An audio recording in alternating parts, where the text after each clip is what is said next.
తర్వాత చెప్పిన 90% చేయలేదు. ముఖ్యంగా బీసీలకి చాలా అన్యాయం జరిగిందని మీ అందరికీ తెలియజేస్తా ఉన్నా. బీసీల మీద దాడులు జరిగాయి, బీసీలకి లోన్లు లేవు, అనేక సంక్షేమ పథకాలు రద్దు చేస్తే అందరికీ వచ్చేతో సమానంగా బీసీలకు వచ్చే అనేక సంక్షేమ పథకాలు రద్దయ్యి చాలామందిని ఇబ్బంది పడ్డారు. ఒకటి మనము గుర్తుపెట్టుకోవాల్సింది ఏంటంటే తెలుగుదేశం ప్రభుత్వం, తెలుగుదేశం పార్టీ బీసీలకి చాలా చేసిన విషయం మనందరికీ తెలుసు.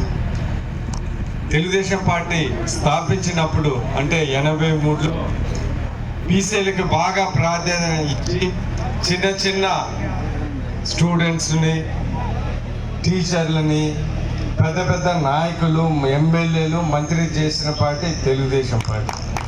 అదందరూ మనం గుర్తుపెట్టుకోవాలి. అవన్నీ బీసీల వాటా వాళ్ళకి ఎలా వస్తాయి అవన్నీ మీరు గుర్తుపెట్టుకోవాలి.